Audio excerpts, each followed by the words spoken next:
Want to welcome everyone in the physical room, in this room, and then to our guest in the Zoom space. Welcome to you as well. My name is Candace Burns, and I have the privilege, honor, pleasure of being the Director of Inclusion and Workforce Development here at Dana-Farber. And, you know, as I look down at some prepared remarks, I really am going to say, put those aside, because you know, I usually start by just giving a general overview of the program, but my heart is filled in a different way this afternoon. It is filled with such gratitude, and gratitude for my just amazing team. This has been an extremely uh, busy, and I know it's busy for everyone, but busy summer and an extremely busy couple last weeks, and we still have 2 more weeks to go. We have 70 interns that we are hosting this summer, and each with 3 different cohorts having 3 different program objectives, 3 different program experiences, all in the mission of ensuring that we are preparing our future workforce to be well prepared, diverse, and ready to address some of the major health disparities, health inequities that exist. And you can best believe that this staff is ensuring that that is taking place and that these 10 individuals, not in that, these 10 individuals are a representation of that. And when you hear their presentations, you're just going to be in awe. So just know that, you know, as again, Office of Workforce Development, we are part of the greater inclusion, diversity, and equity efforts of this institute. We cannot do what we do without many of the guests that are in this room and on our Zoom. So thank you to our mentors, to our supervisors, to our partners, our collaborators in this space of preparing our future workforce. And to the families and other guests that join us today, thank you so much for taking time out of your busy schedules to be with us. You all are in for a treat. Without further ado, I'm going to turn it over to my colleague, partner in this work, Rachida Hernyakit. Thank you.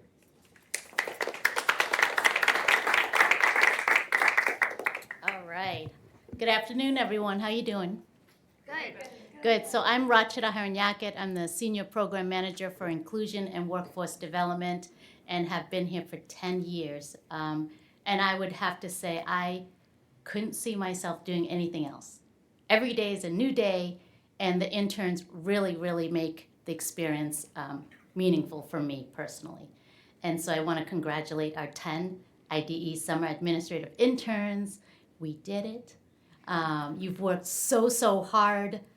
Continue to connect with us, everybody here in the room, because I would say your success is our success. And we are proud of you and wish you well as you continue your academics and your future career aspirations, and hopefully back here at Dana-Farber, right? Yes, so I want to actually just kick us off, but there's 10 presentations, and you're in for a treat. So I want to welcome Megan Berry up to the podium, and Megan Berry has worked in cell therapies.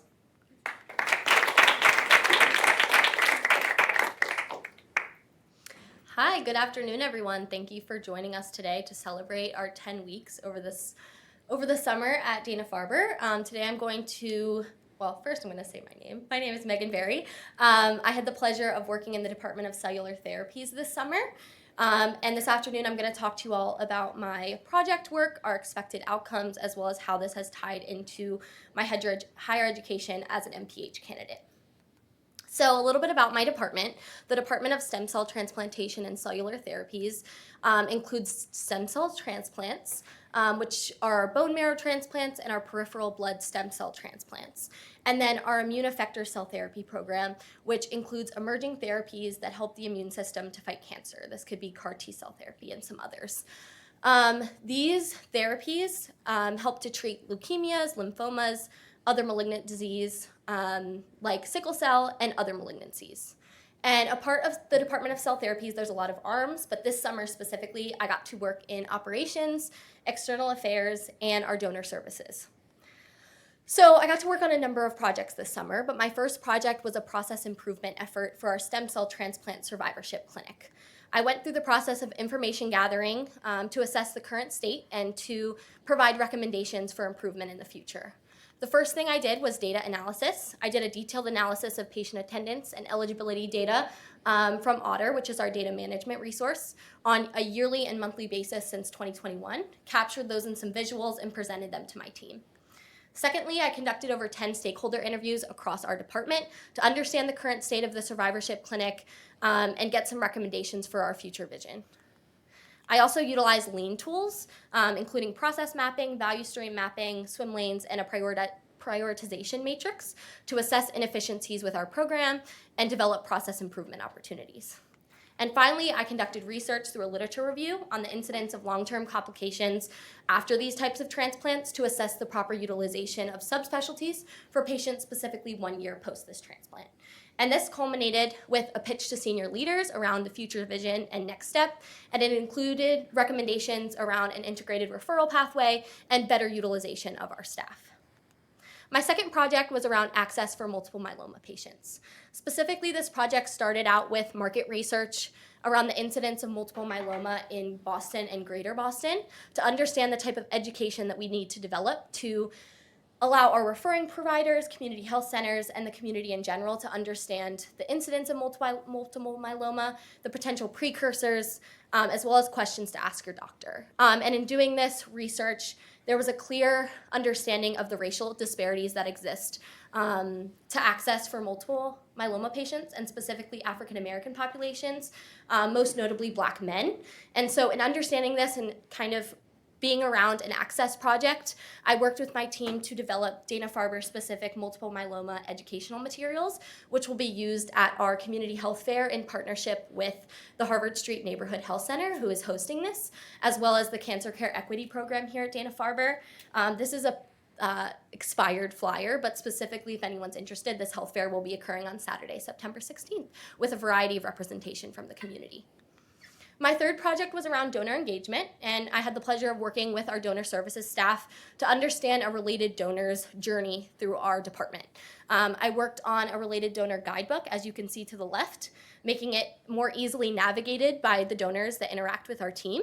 And I role-played as a donor at every stage of the related donor's journey, as you'll see to the right. So developing the guidebook, going through a preliminary health screening, receiving swab kit instructions, etc. And at each stage, I engaged with the staff to see where feedback and recommendations could be implemented to create a more streamlined and meaningful experience for our donors. Finally, a lot of these projects align with a lot of the strategic goals across the Institute, but more specifically, it aligns with providing the best outcomes for more patients. I did this through analyzing our patient experience and how they interact with our stem cell transplant staff and survivorship team to create a more impactful and meaningful experience. I did this through prioritizing community outreach and brainstorming access initiatives, through developing relationships with community health centers and referring providers, again with the goal of targeting racial disparities to access to cell therapy specifically. And I assessed our donor-facing educational materials for comprehensiveness and effectiveness to better support our donor experience. So as far as outcomes, there's a variety of outcomes that we've been able to achieve and that will hopefully be outcomes in the long term as a result of some of these process improvement efforts. And I've divided them into, to the left, category of outcomes that are value add to these projects, and to the right, outcomes that kind of minimize inefficiencies, reduce burden, reduce added steps in some of these processes. And some notably are increasing patient value, increasing engagement with referring providers, the creation of our multiple myeloma specific communications materials, etc. And then we work to remove staff burden for the survivorship scheduling process, reducing disparities to access to cell therapies for marginalized populations, and working to answer donor questions before they have them and interacting with our related donors in this department. I wanted to include this because a summer highlight for me was getting to go into the OR and observe a C-section as part of our cord blood donation program in partnership with Brigham and Women's and the Carolinas Cord Blood Bank out of Duke University. I got to see the steps of cord blood collection from eligibility to collection in the OR to follow-up, and it really just reignites my passion to be a part of this, to have a future in healthcare. Finally, a big part of this internship this summer was around professional development and an IDE curriculum, and that allowed me to reflect a lot about being a more inclusive leader in the future. And I wanted to include this quote by psychologist Brene Brown. To be authentic, we must cultivate the courage to be imperfect and vulnerable. And to me, inclusive leadership includes being an authentic self and executing cultural humility. And a lot of what our speakers and leaders who have interacted with this summer have emphasized is recognizing our own biases, practicing empathy, approaching leadership with emotional intelligence, etc. Finally, I'd like to thank my amazing team. I had the pleasure of working with Nancy Tang, Kiddis McQuanick, Cindy Albert, Peggy Powers, and Julie Porter, a lot of them who are in the audience today. Thank you.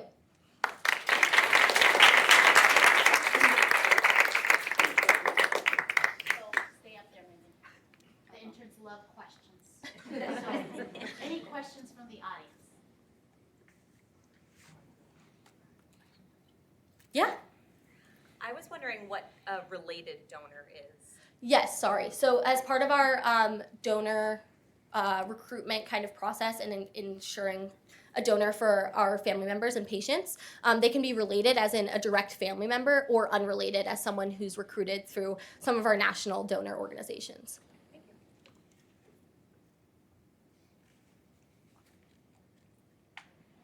Awesome. Anyone Thank you, else? Megan.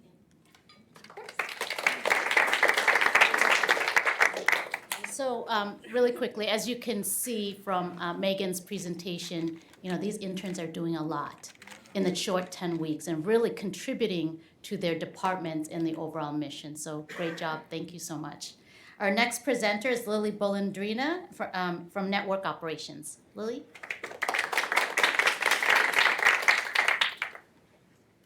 Hey. Hello, everyone.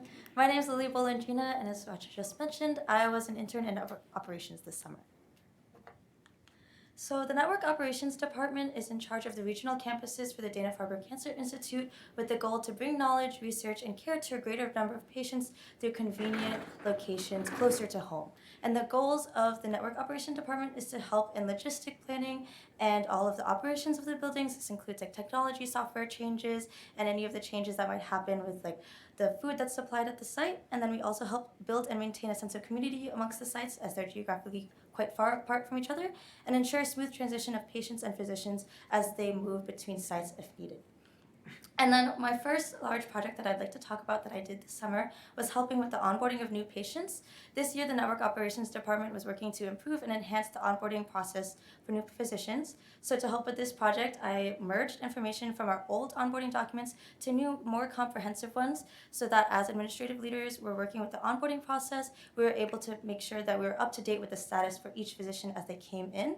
And I also updated the network physician list by location, which you can see here on the page, which just allowed an easier, quicker way that was still up to date and comprehensive for everyone to be able to see who's working at each site. And then I also worked on a network welcome video project, which is part of the onboarding for new physicians, which I'll talk about in the next slide. So the network program welcome video is part of the onboarding process, which would be given to new physicians within their first week with Dana-Farber through an email. And this welcome video would help standardize quality for the onboarding and information that's shared to them. For this, I helped by transcribing existing videos, such as our virtual Foxborough tour and 75th anniversary video, to help form the script for this new welcome video. Similarly, I also watched other videos, such as our Jimmy Fund video, to help gain visuals to suggest for the welcome video so that it was also visually appealing. And then I reviewed and created scripts with the communications team and the filming team. And then on August 2nd, which was just yesterday, I was able to actually go to the filming studio and watch it get filmed, which was really amazing to see this technology and software that's necessary to create our wonderful videos. And then finally, there was a supplemental side deck that I created as we couldn't make the video extremely long. So Dr. Lathan was who we filmed for the video yesterday, and he will present the supplemental side deck with more information about the onboarding process for these physicians as they come. And then the third large-scale project that I worked on was a network wiki page, which will go on the Dana-Farber intranet, which is our website. This page's purpose is to be a repository for providers and operations leaders to share their education and knowledge in an easy-to-use, easy-to-access, and comprehensive space. And this would really help mitigate the time that it takes to look for resources as needed throughout the day. And for this project, I attended a training to make changes to the intranet, which was very critical so that I could help format the way that the blueprint for the wiki page is now. Unfortunately, it's not quite out yet. And then I also cataloged and collected resources for us to put on the page. As we're still building it, it was very helpful to make a list of all of the documents that we've already gathered to see what we have and see what we need to still get to put on the page. And then I also conducted interviews with our major stakeholders, such as leadership, operations, and clinical administration, to ensure that we had a very wide perspective and understood that everything that we needed to tackle to make this as beneficial as possible for our community. Other smaller projects that I worked on include a finance project, which was tabulating travel reimbursements and calculating their monthly travel expenses. Because our department does do this in a little infrequent of a pattern, we wanted to see if it would be beneficial to do this on a monthly pattern, so my calculations were helpful in determining if it should be done on a monthly pattern. I also did information organization, such as that out-of-office schedules, email addresses, contact information, and specialties of our providers, and this was helpful for the network wiki page, similar to I created a medical oncology pathway summary and helped calculate regional campus stats, such as like the sizes of our different locations and different aspects about them so we could compare them more easily. And I also took meeting minutes in the meetings that I attended, which I really liked. And another great thing that I did was I shadowed Dr. Lathan at our Brighton campus. I got to observe virtual and in-person patient appointments and see what it takes to prepare for such an appointment, which was really great. I got to learn about patient relations, the clinic setting, and the software that our physicians use, and technical difficulties that they may face so that I could see how I could help improve that in the future. And all of this helps align with the Dana-Farber strategic goals, as the network wiki page and welcome video help contribute to providing the best care to more people as they synchronize the care and quality of our staff amongst the sites. And more largely, I worked in investing in talent and resources, as a lot of my work helped our staff better achieve their goals and work more efficiently with what they do. For example, like compiling staff directory lists makes it easier for our staff to get contact information, so they don't have to be looking through emails and looking through all these different resources to find what they need. And just going a little bit more, the network providers, I help them get more access to the Countway Library, which is really crucial in them getting broader access to resources instead of having to take more time to look for that, just to make it a little bit more efficient for them. And all of these other projects that I worked on, like the network wiki page and welcome video, help drive operational efficiency within the community. For outcome achieved, I've never worked in a hybrid working model before, so it was really wonderful to get to experience that for the first time. As I interviewed stakeholders for the Network Wiki project and communicated through email and met people in person, I also really strengthened my communication skills.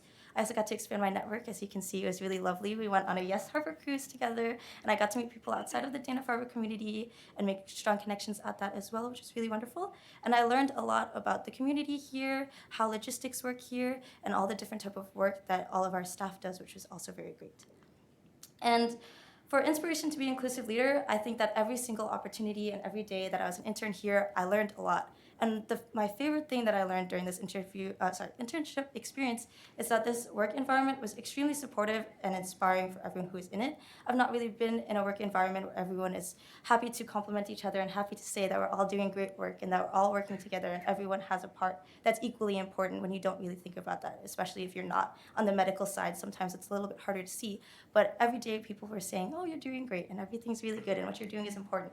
And that really inspired me to be a more inclusive leader, because it was really a great feeling for me to have, and I hope to be able to share it with more people. And then also all of the educational experiences that we had as interns, such as our coffee and conversations with leaders in the Dana-Farber community and the workshops that we worked on, allowed me to see that people come from all different backgrounds and are still able to make really meaningful impacts on each other, which I found very inspiring as well. And so, thank you. Right.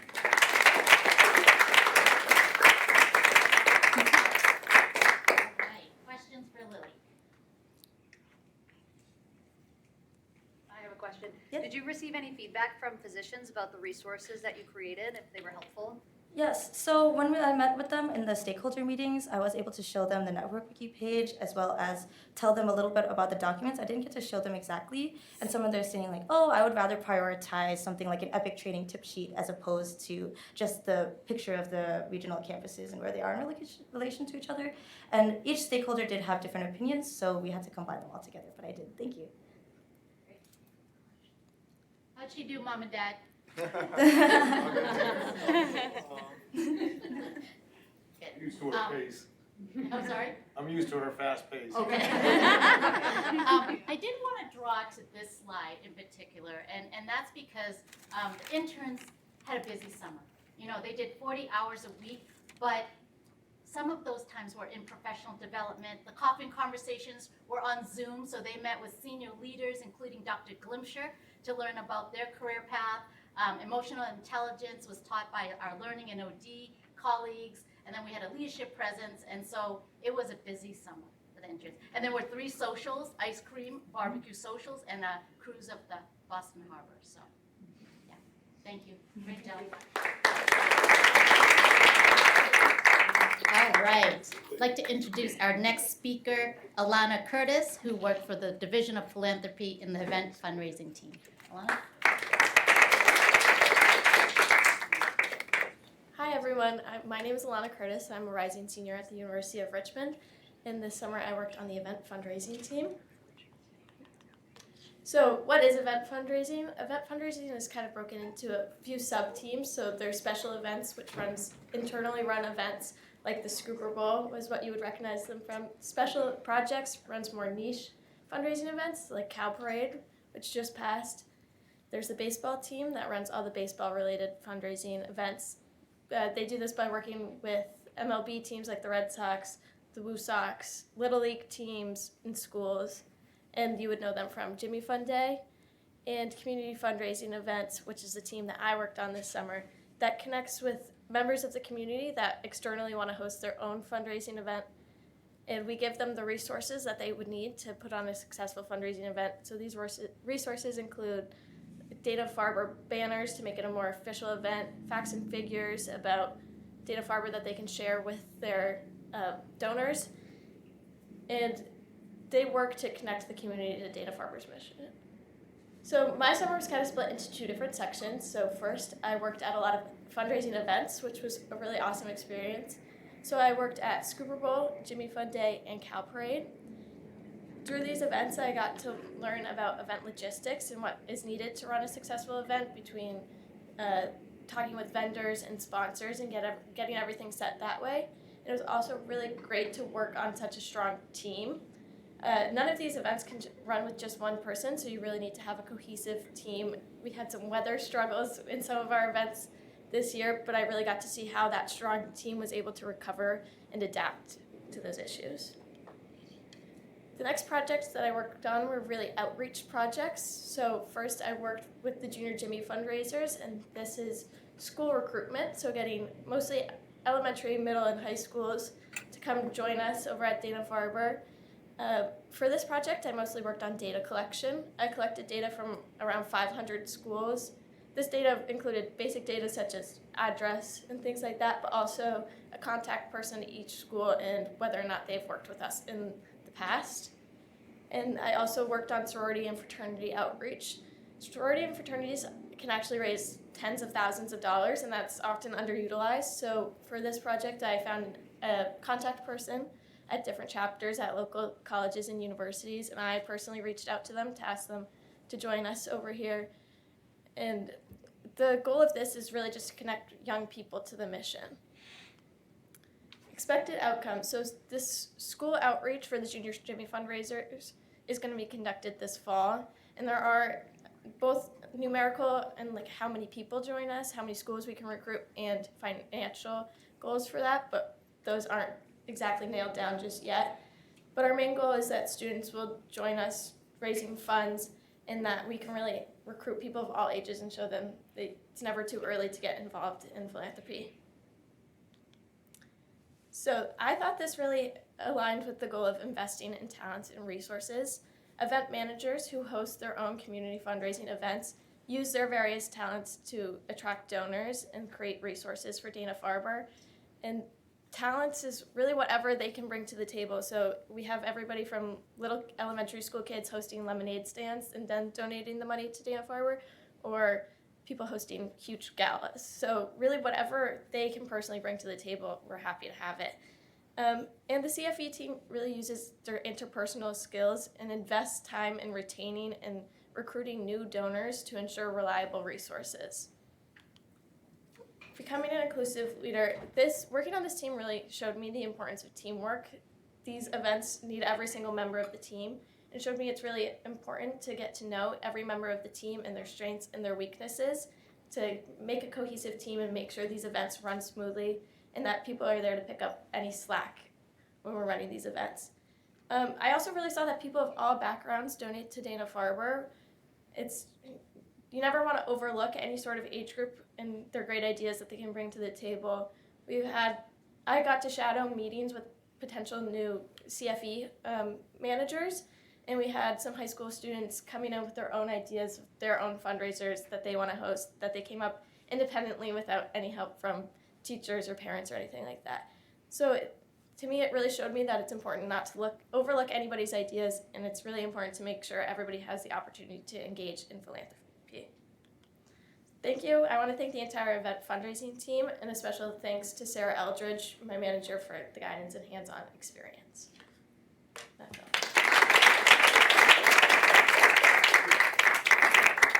Questions for Alana? Yeah, I do have a question. Did you face any challenges when you were talking to donors? I mostly shadowed talking to the donors specifically, but our team was really great. They have so many ideas for different donors that they are able to pivot very quickly if they see any obstacles. So that was really cool to see how creative they are and how easily they can come up with these ideas and pivot when needed. Thank you very much. If you had to pick one, which one was your favorite fundraising event to sort of be a part of? Or That's my question, too.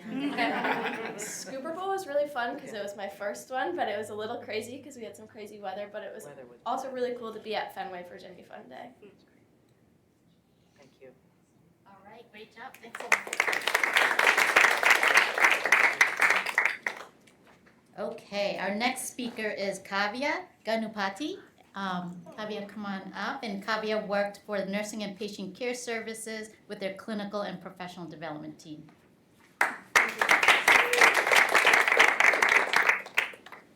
Good afternoon, everyone. Thank you all so much for being here.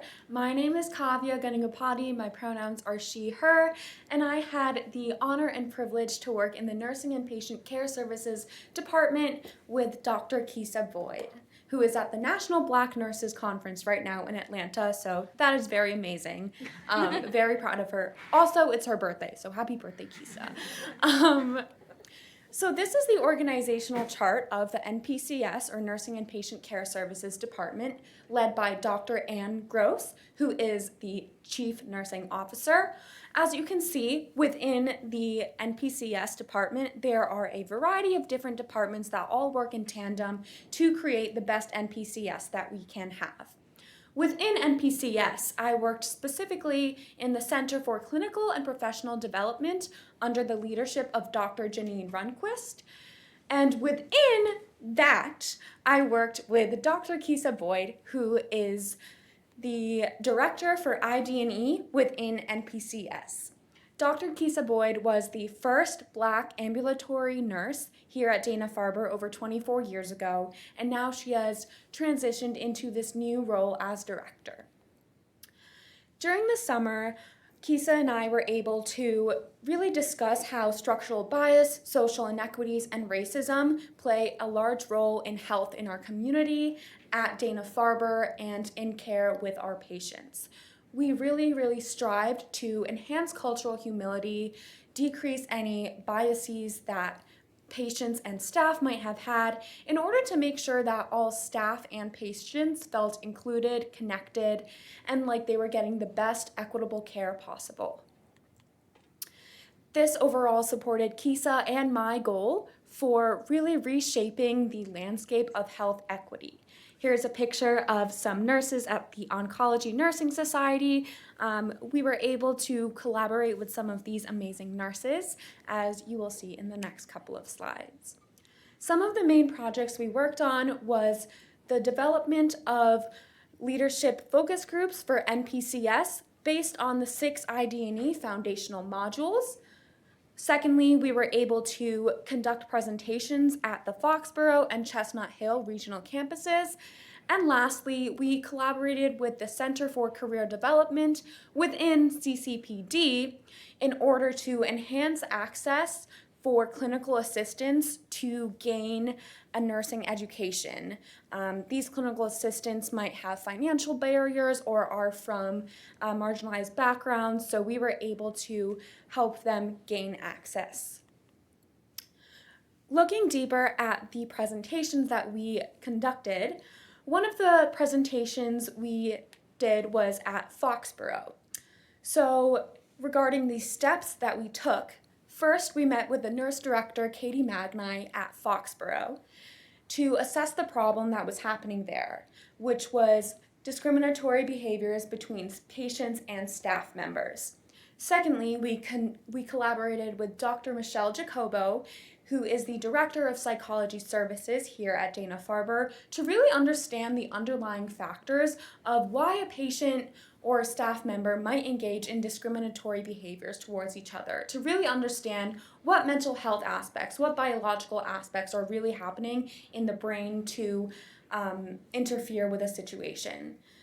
We periodically checked in with the nurse director at Foxborough. We consulted with HR, both at Foxborough and here, with Ian Matthew Clayton, with Sabria Stewart, and other HR members to make sure we understood more about the situation.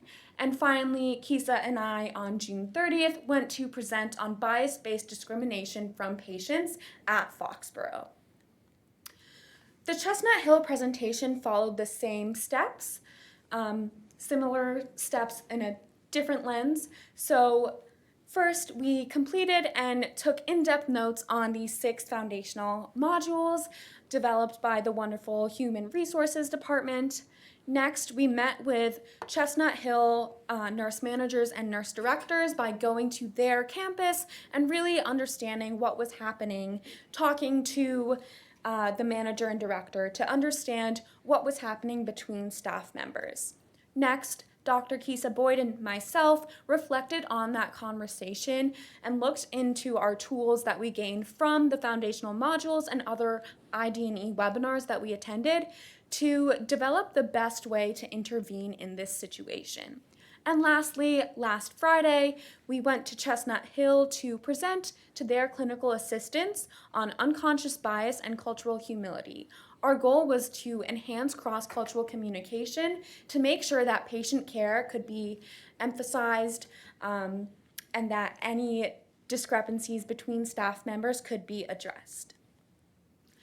Also this summer, I was given the privilege of working with the Human Resources IDE team in order to develop the aforementioned presentations.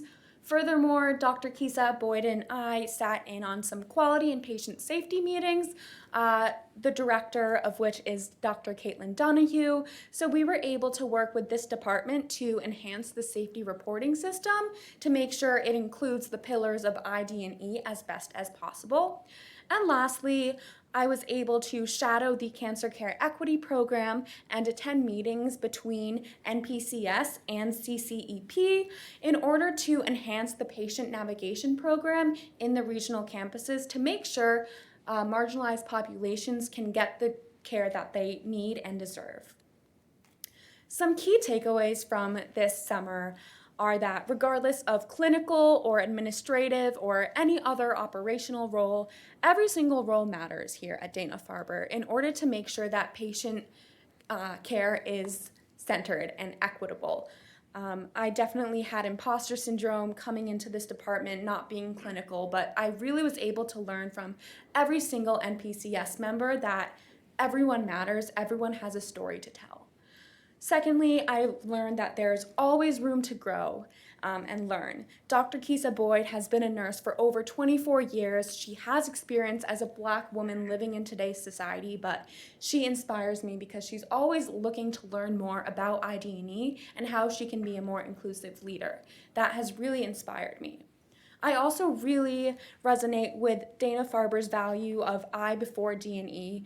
I really further my learning about how in order to be truly diverse and equitable, we must take tangible, actionable steps to be inclusive.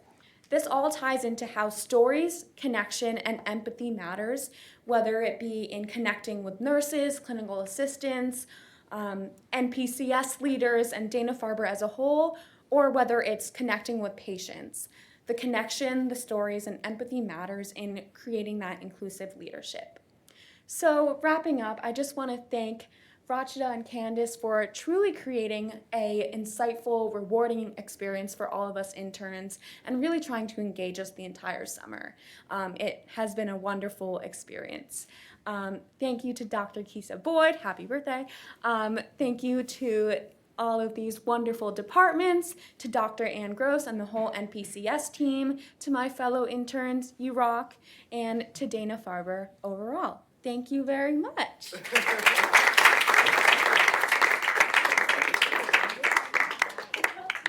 I see. Ian. Hi. That was a great job.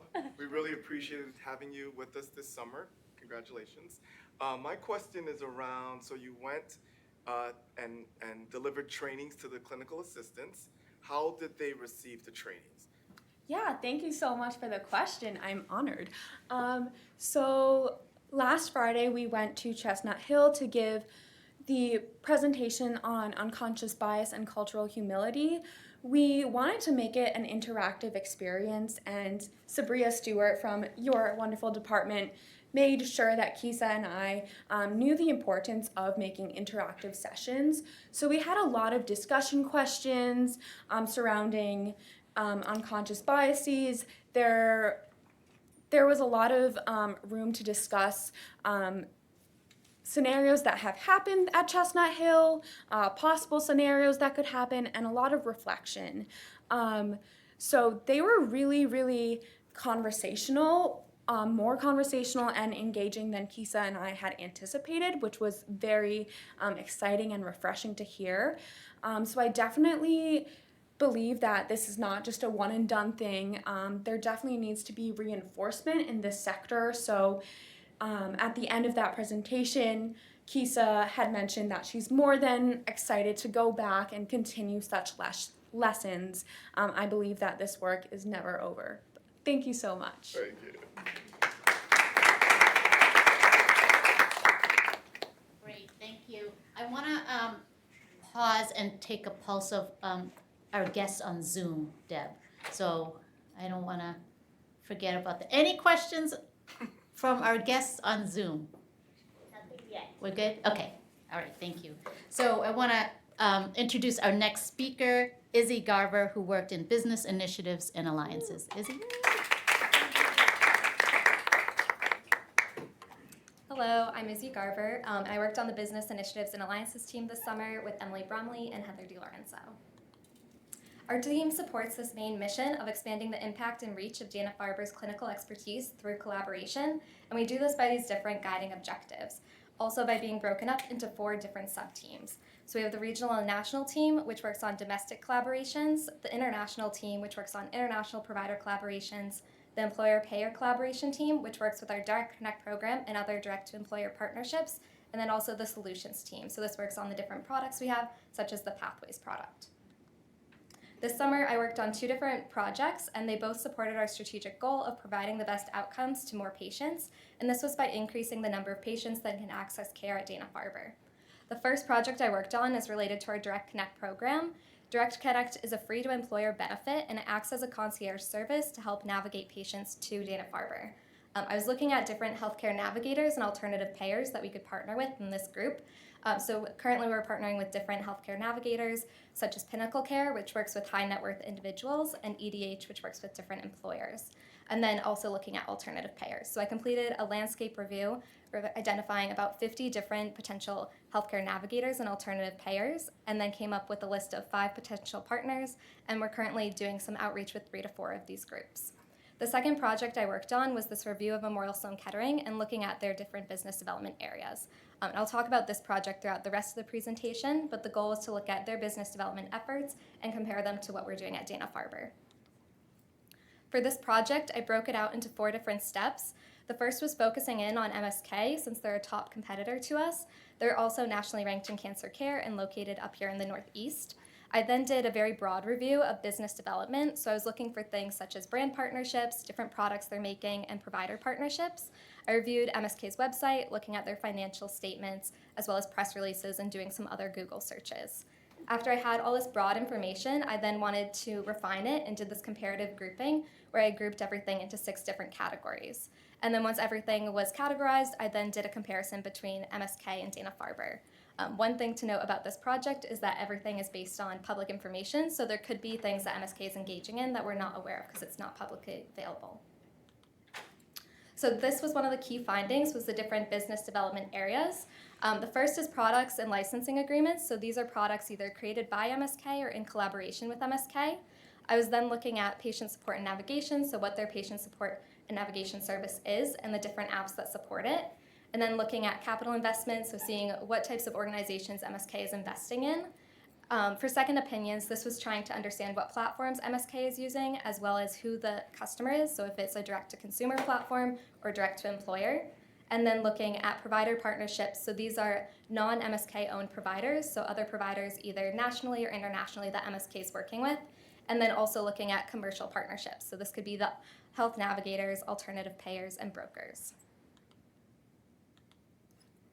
From here, I had these main findings that MSK's business development efforts, they fall into, oh wait, I slipped this side.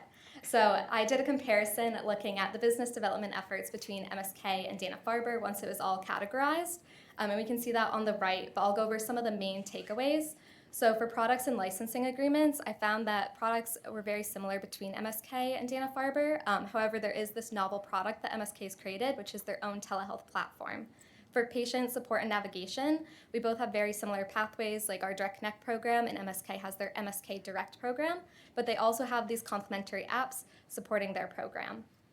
For capital investments, we're both investing in similar areas of biotech and data analytics, but I found that MSK, they're also doing this investment into digital therapeutics, which these are prescription-based apps that you can use on a mobile device. And then second opinions, we're doing very similar things here. And provider partnerships, we both have a regional focus, so MSK is focused very much on New York, and then at Dana-Farber, we're focused on New England. And I also found that Dana-Farber, we're doing more established international provider collaborations than they're doing at MSK. And then finally, for commercial partnerships, these were pretty similar between MSK and Dana-Farber, and we're both engaging with healthcare navigators, alternative payers, and brokers.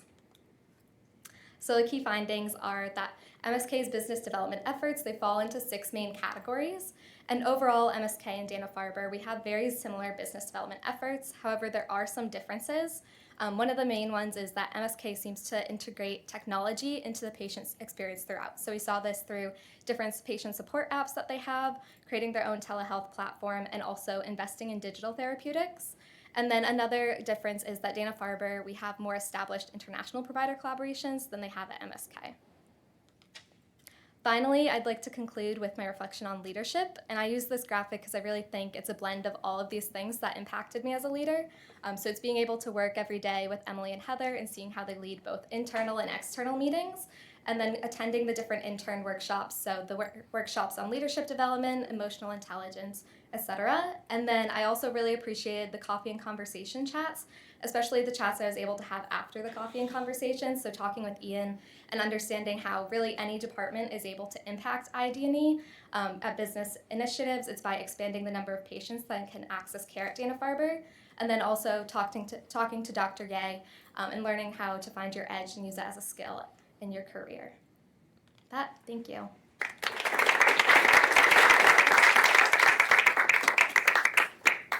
Right.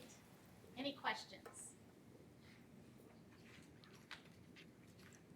Why do you think having their own telecommunication system is beneficial for Memorial Sloan Kettering, and why should we consider something like that?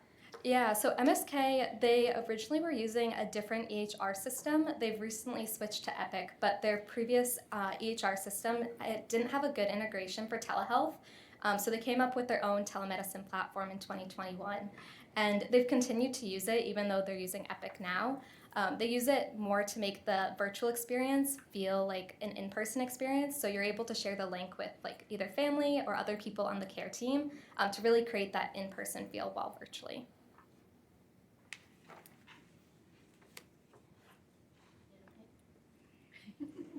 I have a question. Yeah. I guess you go to Columbia in the Master of, is it Business Administration? Health Administration, Health yeah. Administration. Has this experience kind of informed you to kind of go a certain path, or? Yeah, it has. I wasn't sure at first doing this program if I wanted to work in a hospital in a healthcare setting, and I feel like this project and working on the BIA team, it's helped that and also helped influence that I like the business side. And so it's definitely helped me with my career. Thank you. Thanks.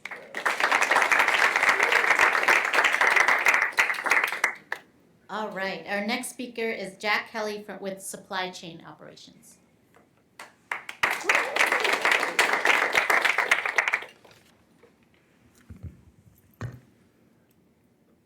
Good afternoon, everybody. Thank you all for being here.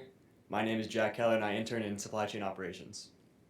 A little about me, nobody's done it yet, but I'll be a senior this fall at the University of Massachusetts Amherst, majoring in OIM, Operations and Information Management.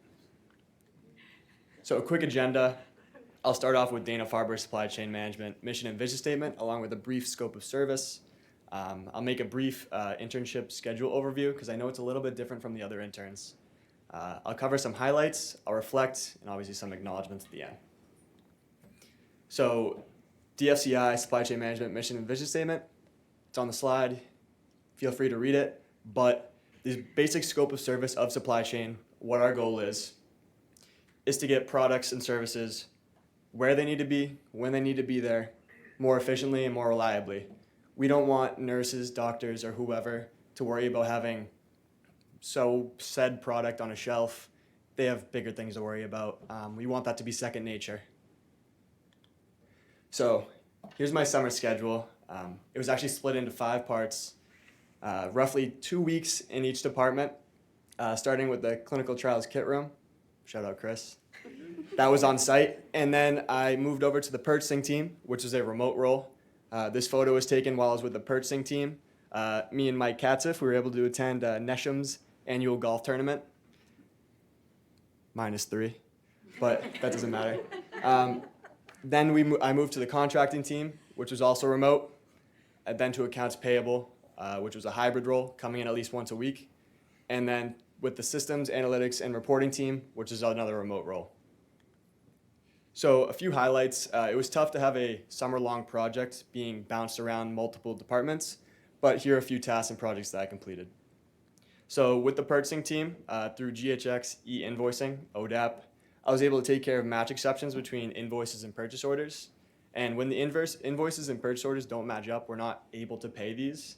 They just sit there. So we need to go in manually, and whether it be unit of measure, quantity, price, line number, etc., whatever it may be, we need to go in, make sure they match, release them to the ERP, and they're able to be paid. And next, with the contracting team, I was able to extract a list of contracts expiring roughly in the next 3 months. Out of that information, I got vendor, business owner, expiration date, all that. And then I created a script that I would send to the certain individuals that would ask, hey, this contract's expiring on this day. Would you like to renew? Would you like to let it expire? And from there, they'd respond, and I'm still fielding responses to this day.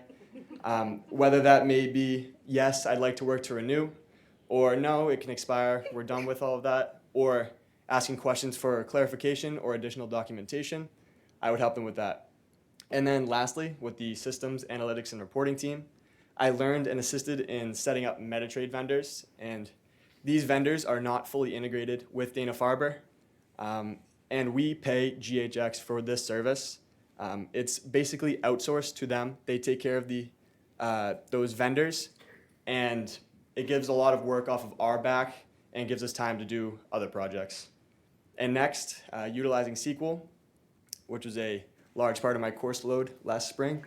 I was able to write queries that join multiple data sets to find BOL numbers for R500s. Probably sounds like a different language to a lot of people out there, but the BOL numbers are bill of lading numbers. These are proof of deliveries, and these R500s are POs that do not have the bill of lading numbers. And making a query that would join these 2 data sets would match up the BOLs to the R500s and solving that issue, able to be paid. And this is a form of automation, I realized, because I did this process earlier in the summer manually, so I realized it would save me hours. Sorry, Jack. It's all good. And all these tasks and projects, among everything else I did this summer, helps products and services get to the patient more efficiently and reliably, thus providing better outcomes for more patients. and a little reflection, some goals I had coming into the summer. First off, a learning experience. I wanted to come in and just be a sponge, whether that be in a Zoom meeting, in person, talking, reading, doing anything. I wanted to be a sponge. It's a short 10 weeks, so I really wanted to just take in as much as I could. And secondly, healthcare supply chain operations, Dana-Farber specifically, being a nonprofit, it's a little bit different from for-profit institutions and companies, where profit's not the number one goal. Well, we do like saving money where we can. Patients do come first, and that really sits in deep with me and aligns with my values, so I appreciate that. And lastly, growth. As with everything, you want to come out, obviously, a better supply chain professional, but more than that, a better person. And Dana-Farber is really, there's no other better place where you can really do that. Everybody here, I realized, great people, great head on their shoulders, respectful, just treat you great and kind of set you in the right direction. And ways this internship program made me a more inclusive leader, whether that be working with Susan Wills and the contracting team, working with more diverse suppliers, or the program workshops as touched upon on other presentations, Coffee and Conversations, IDE, and just working with people from different backgrounds. Everyone has a different walk of life. Everyone got to where they were, different steps. So just working with them, learning their experience is really beneficial. And lastly, I could sit up here and thank 50 plus people. I've talked to a lot of people this summer, but I'm not going to do that. I just want to shout out two individuals, Sarah Pratt in the crowd and Andrew Wang, hopefully on Zoom. They were my main points of contact for this summer, and they really put me in a position to succeed, and I appreciate all you guys do. Thank you.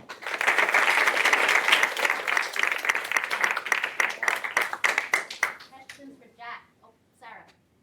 I'm really struck that you worked in all three dynamic work arrangements, on-site, remote, and hybrid, and I'm curious if you learned anything about how you get your work done, having been through all of those. Yeah, definitely. Well, I'm happy to announce I'll be back in the fall working remote, so that'll be nice. But I do like the worst part about in person is the commute. I'll be real. I live like an hour 15 away with traffic, so that does put a little burden on it. But in person is good. It's a great work environment. But hybrid's really good too, because you get the best of both worlds. Whether that may be at home in your office or coming in and just seeing everybody's faces. It's really good to see people in person rather than Zoom. It's a lot more personable, and that's what I took away from that. I know Jack mentioned that he'll be continuing into the fall, and that's because Sarah, Chris, and Andrew has taken him on and hiring him per diem after the program ended. So Appreciate you guys. That's really the goal of the program, right? After the program ends, we want the departments to say, wow. We want Dana-Farber to say, wow, this is an intern that we have invested in, and so now we're going to hire them. So, great job. Our next presenter is Masa Masri, and Masa worked with Patient Financial Services.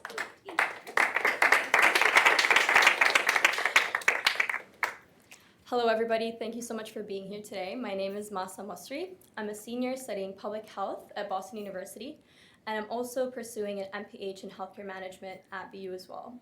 So this summer I got to intern at the Revenue Cycle Division, which as you can see here encapsulates different teams.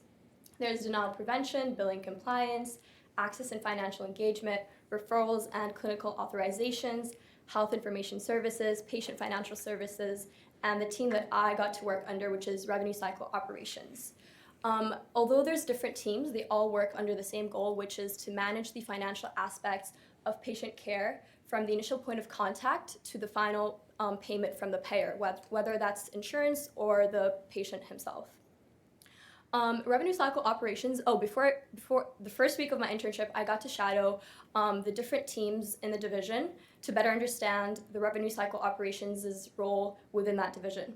So Revenue Cycle Operations focuses on optimizing operational tasks to ensure revenue performance through analytical projects. And an example of that would be the project I worked on this summer, which is the Exception Orders Project. First, I want to go over what off-label and on-label drugs are. On-label refers to the approved and specified use of a drug or treatment according to FDA guidelines. Off-label involves using a drug for a purpose not officially approved by the FDA, which may be based off of a provider's judgment or clinical trials. And so the exception order project, exception orders refers to the treatments that are not on-label according to Dana-Farber. And my goal was to identify trends in exception order regimens by outcome, drug, and disease center. So I started by pulling 4 quarters of data ranging from the last quarter of 2022 up until the 3rd quarter of 2023 from the pharmacy and authorization team file.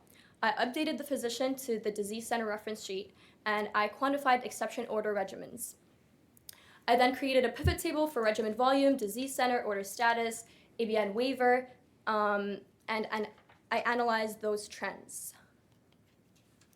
So the first trend I found out was this table demonstrates the outcome of each exception order as worked by the authorization team. We found out that the percentage of providers who changed their patients' regimens increased in the last few quarters. In recent reports from 2019, 10.6 of the order status was MD changing regimen compared to 23.8 now. Provider changing regimen can create a lot of touch points between the pharmacy and the provider, and that can increase the timeline and eventually make the payer landscape a more complex one. This next table shows the top 5 exception order drugs that are commonly used among patients. Trends have shown that regimens with Pembro, Ipi, Nevo, and Bev have consistently had the highest exception orders. This table shows the volume of exception orders as categorized by the disease center. We found out that gastrointestinal and gynecological disease centers have had the highest volume of exception orders. Knowing which disease centers have the highest volume of exception orders can be very helpful in informing clinical discussions between leadership, pharmacy, and the providers that can eventually help the providers understand the complexity of the exception order process to minimize touch points and ensure a smoother process overall. I think this internship has definitely helped me become a more inclusive leader. First of all, working in the financial services department has allowed me to witness firsthand how financial barriers can impact healthcare access and patient well-being, and that further motivated me to advocate for equitable healthcare policies and supportive financial systems. Second of all, as I mentioned, I shadowed different teams within this division, so I really learned how to prioritize collaboration and teamwork. And I learned the value of having diverse perspectives in the decision-making processes. And I also understood the importance of patient-centered care. Working in a healthcare environment that had such a direct impact on patients' lives, especially ones that were going through very difficult circumstances, has allowed me to gain a deeper understanding of the importance of patient-centered care and always leading with empathy and compassion. I'd like to extend my sincere appreciation to Sarah, Ben, Rob, Rashida, Jennifer, the Revenue Cycle Division, and my fellow interns for making this such a memorable learning experience. Thank you.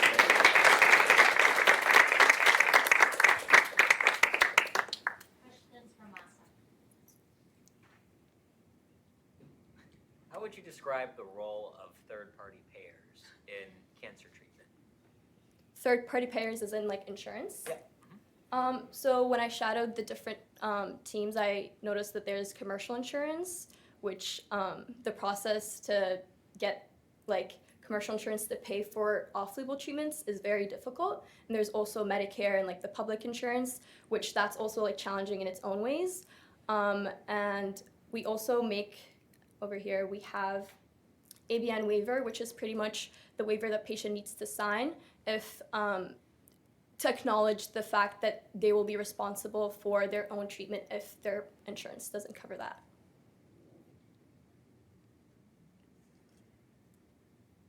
What's the cost of that, right? Yeah, so every single dose of these drugs are thousands and thousands of dollars. So the revenue risk in this project falls when these patients sign the waivers saying that they will be paying for this treatment, even though we know that they might not in the future.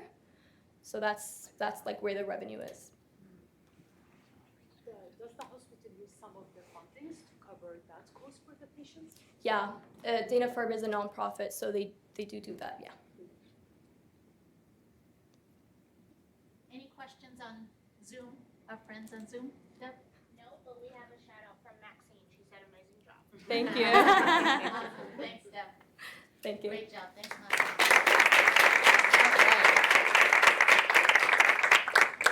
Okay, I don't know about you all, but I have been so impressed by the interns and just, it's incredible what you all did in the 10 weeks. So our next presenter is Stiliana Michaelidis with Research Administration.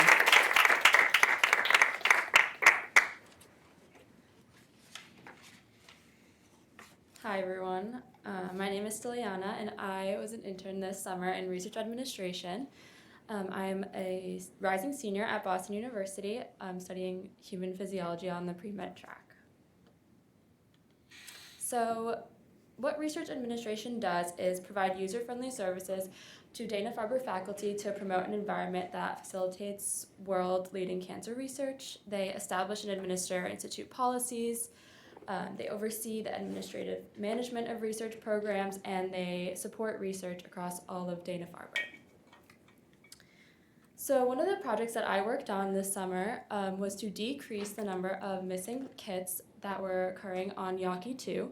So Yaki 2 is the floor that patients usually go to before their appointment with their doctor to get their labs taken. And when a patient is participating in a clinical trial, they'll have something that's called an X label linked to their appointment, and this will tell the nurse or whoever is there that this patient may require an additional blood draw. So when there is an additional blood draw required, there must also be a kit there for the nurse to perform whatever lab is needed. And for whatever reasons, X labels being linked late or just oversights, kits for the nurses to perform the labs are sometimes missing. This can be really frustrating for patients and also nurses, as this is a very preventable delay. So I worked with materials management and also CRC managers to facilitate a process where we track what kits are missing for patients coming in the following day, figuring out why the kit is missing and how to resolve it before the patient comes in the next day. This significantly improved the number of late and missing kits on Yaki 2, and we're actually currently expanding this method to other floors. So the next project I worked on was to assess the degree to which active clinical trials across the DFHCC are assessing the needs of their community's health needs. So the DFHCC is the Dana-Farber Harvard Cancer Center, and it is an NCI-designated comprehensive cancer center consisting of 5 Boston medical institutions, including Mass General, Dana-Farber, Brigham and Women's Hospital, Boston Children's Hospital, and Beth Israel, as well as Harvard Med School and Harvard School of Public Health. So the Community Health Needs Assessment is a process by which nonprofit hospitals evaluate the needs of the community it serves, outlining key community health priorities. So the question that I hope to answer and to demonstrate is the DFHCC actively assessing the needs of their respective communities? So the first thing that I did was to identify the priorities that were outlined by each DFHCC medical institution and their corresponding affiliates in their community health needs assessments. I then ran a report of all the active clinical trials at each of these medical institutions. Then I grouped the clinical trials by the priority health need that they assess. So now we're in the process of creating a matrix to display how the DFHCC is meeting the priority health needs of its communities through these active clinical trials. So the ID&E aspect of this, inclusion, diversity, and equity, is that by actively assessing the needs of their communities, DFHCC demonstrates their dedication to inclusion, diversity, and equity, how they are engaging in their commitment to eliminate cancer disparities, and how they are building a medical community that reflects the diversity of their community. So here you can see, this is the percentage of openly accruing clinical trials satisfying community-specific health priorities across the DFHCC. So you can see in the center, Dana-Farber, this shows that 10% of all clinical trials open at Dana-Farber, which is approximately 2,500 trials, are working to improve access to cancer care, encouraging people to resume cancer screenings, and expanding initiatives and services to support access to cancer care, which are the 3 priorities that are outlined in Dana-Farber's specific community health needs assessment, which is really good. So now I want to talk about the outcomes that I've personally gained throughout this experience at Dana-Farber. Aside from all the technical skills that I've gained and my new expanded network, there were a few experiences that have had a profound impact on me that I want to highlight. So first, on my very first day as an intern here at Dana-Farber, I witnessed the potentially devastating effects of a nationwide carboplatin shortage. That morning, I joined a meeting where a group of senior leaders came together to formulate methods of providing support, aid, and direction to clinical trial teams and patients that were being affected by the shortage. This was easily the most efficient, cohesive, and meaningful exemplification of leadership that I have ever witnessed, and it was so inspiring. So I grew up working in my family restaurant where typically the worst thing that happens is someone gets the wrong toppings on their pizza. Not necessarily someone not being able to have access to the cancer treatment that they need to save their lives. So I'd never been in an environment where the work that I was doing with many others was really impacting the lives of others. So learning about all the different roles that are directly related to patient care, apart from being a doctor or a nurse, has held a lot of value to me, and it's opened a lot of doors. I also had the opportunity to shadow Dr. Joyce Liu, a gynecologic oncologist, where I got to experience the intense and invigorating environment of an oncology clinic. So I got to see firsthand the meaning behind all the work I've been a part of this summer and how it really comes to life and makes a difference in the lives of patients. So these few moments have been very pivotal for me, and I've looked back on them throughout my summer when I'm exhausted from my MCAT studying or when I have doubt in my abilities, and it really is my biggest motivator. So when thinking about the outcomes of this internship, like, this is what I think about. So on that note, I would like to really thank Christine and Kyle and Jean Kane, who I also worked with in grants and contracts, and Janice. You guys were all the best people that I could ever wish to work with, and you guys have provided me with so much personal and professional guidance and support. And I'm really looking forward to continuing working at Dana-Farber this fall with you guys. So thank you.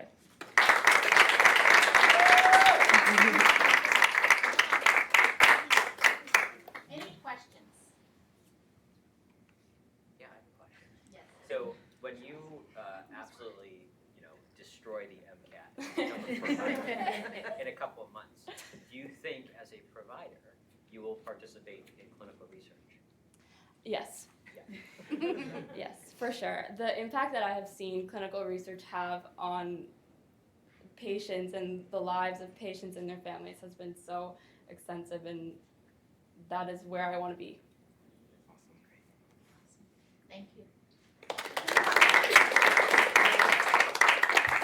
And I love that your team is here and the other supervisors. Again, we wouldn't be able to do this without you and your support, so thank you. All right, our next presenter is Will Ridley from Human Resources Information Systems. Will?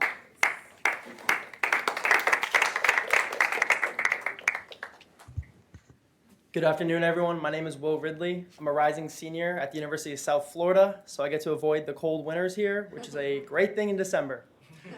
This summer, I spent my time with the Human Resources Information Systems team, but I expanded a little bit more than that, and I'm excited to share. So for context, HRIS team is a multifaceted function of HR. That's core mission statement is stated here. The best part about HRIS is that it's situated between multiple different aspects of not only within HR, but across the Institute as well, which is really enabling because it allows HRIS and HR and other different areas of the region of Dana-Farber to be successful within doing their jobs. And some different features of HRS include working with databases, working with benefits, working with employee interface, talent acquisition, but specifically not mentioned here, developing extensive courses that are successful in the workplace. So first things I wanted to look into and orient myself with at Dana-Farber is understanding where we are as an institute and what does that look like within our workforce. So I wanted to bring a nuanced perspective to the table at Dana-Farber that includes leveraging resources that were already available. And resources like these include the HR dashboard and the IDE dashboard. Both of these dashboards are readily available for those at the Institute, and these are extremely empowering items because they allow you to look at different numbers across the Institute in different ways and be able to make and draw your own conclusions from that. And that's what I did. So I did a lot of different things with these resources, and I used these resources to ultimately make certain conclusions that maybe weren't made before. So initially I looked at involuntary termination, but I was able to identify that involuntary termination was higher across the Institute entirely between certain racial and ethnic groups. This was an extremely important area to me because I wanted to try to break the barriers in medicine, not only on the external side, but also on the internal side. And this was a first step that I really formulated my understanding with how Dana-Farber is already doing. I wanted to use this data and empower myself, but also all those who work at Dana-Farber to ultimately decrease the barriers to medicine access equity for all. But also I learned that there are already so many successful initiatives at Dana-Farber that are increasing representation for those who identify as underrepresented medicine, and these are already in place. These are already immensely successful, as shown by those dashboards where I was able to draw those conclusions. So I wanted to do something else. I wanted to take a new angle that was successful, but maybe not necessarily thought of before.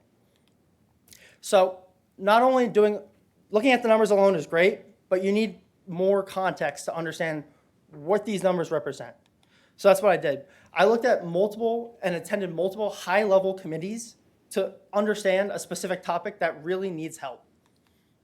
Some of these committees include the Cancer Care Equity Program, the Clinical Trials Access Committee, SURGE meetings, which is a specific clinical trial run by Dr. McCleary, Underrepresented Medicine Recruitment Team, drawing on that previous information about how we understand that Dana-Farber is already being successful in increasing the diversity in the workforce. And after looking at this internal kind of ability of Dana-Farber, I wanted to connect that to external resources. I looked at external academic journals to understand and kind of make sure that my understanding was not only localized to Dana-Farber, but extended and compared within the region as well. This is one example of an article I used. It discusses trust in healthcare professionals, and that was really essential to kind of formulating my understanding of how patients view institutions based on the basis of trust and how that connects to equity as well. So I looked at these numbers and I formulated the context. As you can see, it was a lot of talking about cancer care, a lot about clinical trials, and a lot about these different kind of angles. So I finally concluded that clinical research experiences an astounding high level of turnover by those who identify as underrepresented medicine. And this is disproportional to those of the other groups who identify as white and Asian. So how do I solve this specific in the window of clinical research, but also complex? This is a problem that can't be fixed with one single action. I wish it was that easy, but that's not the world we live in. So how did I do that? I made a course, a health stream course that consists of a variety of topics. And this health stream course is what I really wanted to use to enable those who work across the Institute to understand why retention is extremely important in every area of the Institute, but specifically with clinical research. So this is a course I spent many hours on trying to figure out how to work the actual programming system to make the course, but I made ultimately a successful course that's available on HealthStream so that anyone who works at the Institute, it's available and it's on the front page right now actually.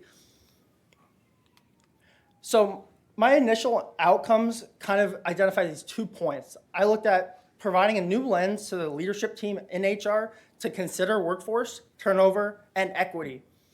I also looked at employing a mathematical formula to generate headcount forecasts for the next 3 years. And that's how I concluded that specific things that are going on at the Institute were already successful in increasing the representation by those who identify as underrepresented in medicine.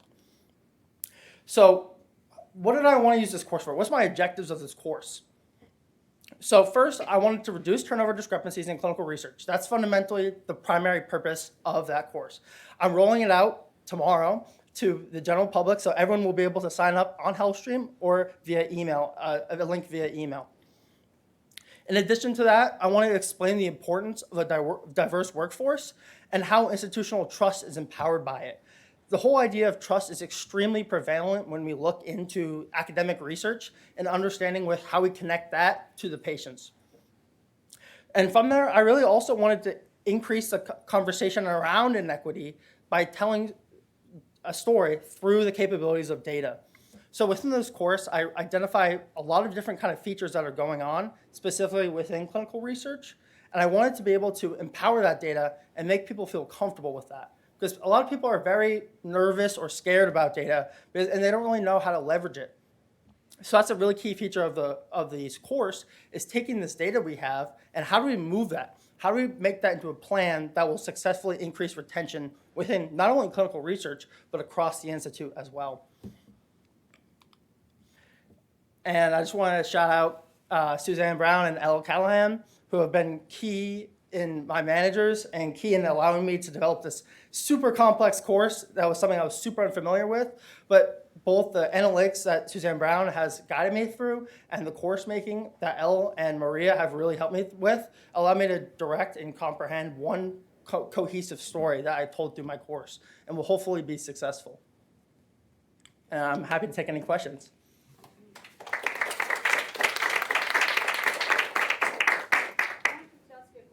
Yeah, of course. The organization or the hospital look into the department that they have involuntarily termination? Do they raise the red flag to the manager?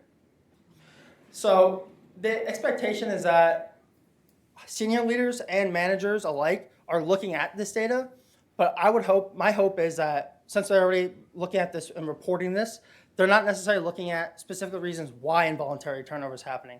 But it's not only involuntary turnover is happening, it's just all turnover altogether. This discrepancy exists not only within the involuntary turnover sense, but it's across the Institute as well. So those who should be looking at it is manager level and above. But that doesn't mean that every single person from all 6,000 people who are permanent full-time employees here are looking at that. So my hope is that hopefully with this course, it makes people who maybe at the manager level don't initially look into that will hopefully feel empowered to start looking at that. And that's kind of the goal, is that it becomes more of a conversation topic so that everyone can kind of talk about it and come up with a cohesive, possibly a problem-fighting solution. Which department of the HR, which section of the HR do you like the most? That's a tough question, but I really like, I think the team I was on was fabulous because it drew this bridge. The way that HRIS sits inside HR, it draws these, it's kind of an intermediary between so many different business partners and different external institutional groups. And that's why I really liked HRIS at the end of the day, because that's what allowed me to take what I knew from my background in clinical research, but also connecting to it to using tools that are available in HRIS and connecting that to other groups across the institution to make a successful, hopefully successful course. Mm-hmm. All right. All right. I know your team is on Zoom. Yes. Yes, So, they are. Any They have a thoughts? question for Will. Oh, come on up. Zoom Well, question. Question from L. What is he most proud of learning, delivering in this internship? Where did he feel he made most impact? That's a great question. I would say I made the most impact. I would say I hope that I touched each of those who I connected with and made an impact in terms of trying to think a little bit in a different angle. I really wanted to bring a nuanced approach to things, and I'm hoping that this impact correlates to all these different groups. I really want to stress that I would say that the Clinical Trials Access Committee made a really important kind of judgment for me to pivot and ultimately make this kind of course in connection to what I developed. So I would say that I'm most proud of that course that came out, and hopefully we'll be successful and continue in the near future, but also down the line where this course can be adapted to different regions and different groups at Dana-Farber. So that's what I'm really the most proud of, but I'm also very proud of how I connected with so many different people across the Institute. Awesome. Thank you. All right. So our final speaker, Julia, comes to us from Ambulatory Clinical Operations. Good afternoon. My name is Julia Scobie. I'm a current MPH candidate at BU School of Public Health, concentrating in healthcare management. Like she was saying, I was the summer administrative intern working in ambulatory clinical operations. I'm excited to tell you guys about my summer experience. So first, a little bit about our department. ACO collaborates specifically with providers, staff, and patients in designing an ambulatory system that is responsive, efficient, and effective in how care is delivered. To the right, you'll see a diagram that shows just how all-encompassing ACO is, ranging from Yawkey and Chestnut Hill clinical operations, as well as new and established patient operations, and it goes on. Moving on to our scope of practice, we have a large scope for the department, including the training of clinical administrators, managing and coordinating physician onboarding, monitoring clinical practice productivity, specialty provider agreements, contracts, as well as designing the framework for operational change planning. During my time here, I worked on a number of projects with various responsibilities. First, I assisted with a phone redesign project as part of an IDE initiative. I also worked on a pre-screen tool app designed for patients and visitors that were checking into DFCI facilities. I was also able to work on established patient-represented triage analysis, working really closely with the Welcome Center team. And lastly, I worked on a physician scribe program, collaborating with external vendors, as well as physicians and staff to aid in the pilot launch. So from these projects, there were a few outcomes achieved. First, I assisted in the expansion planning of language lines for various disease centers. I also created an analysis of current state triage processes and presented that to the ACO leadership team. And then from there, I developed a plan for future state recommendations within the established patient triaging process. I was also able to create a resource sheet for physicians to use in the launch of our scribe program. And from there, for that program, I was also able to test and deploy the equipment that we used to enable provider scribe workflow. So enhancing the patient experience here at Dana-Farber is high priority, and so is ensuring that we're working towards a more inclusive, diverse, and equitable space for all our patients. So as part of the phone redesign project, I aided in the planning of the language lines as mentioned in the slide before, and from this, it really helped enhance the patient experience by reaching larger populations and making sure that communication services are more accessible to all patients, including LEP patients. So as a reflection, my time here at Dana-Farber has been very rewarding in the experiences I've had, the people I've met, and the skills that I've gained. Specifically, the ability to work in cross-functional teams, as well as how to recognize and address bias within the workplace. I've also gained a lot of insight on quality improvement initiatives, and ensuring that we're always working towards success and figuring out ways how we can improve on the daily. And then lastly, the value of patient-centered care and the impact that we can have on patients and families. I've seen the positive impact that ACO has to ensure that patients are supported just through efficient and effective processes. And then a few acknowledgements. I want to thank Katie Keska, Hannah Walsh, and Cam Costa for their support in my intern experience here. And I also want to say thank you to Candace and Rachida and the rest of the interns.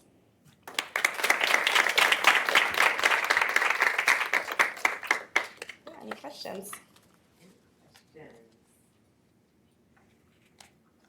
Anything out of our Zoom room? Good? No? Come here. Wow. Impressive, huh?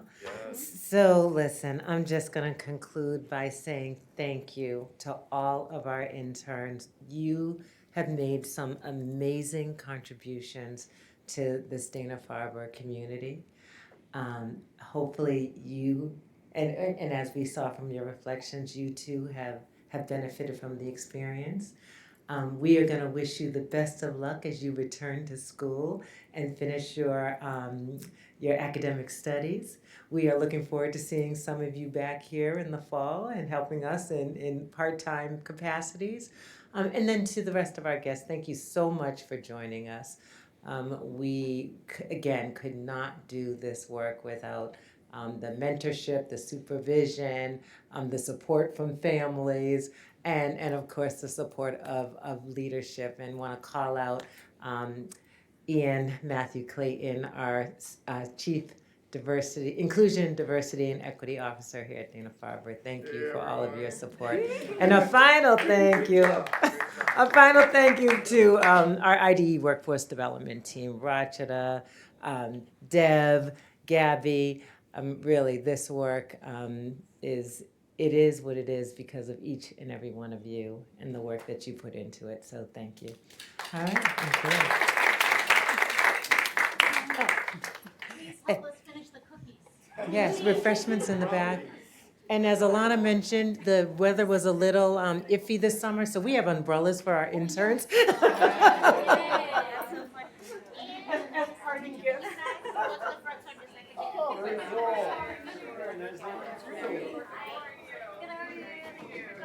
Oh, thank you everyone on the Zoom room.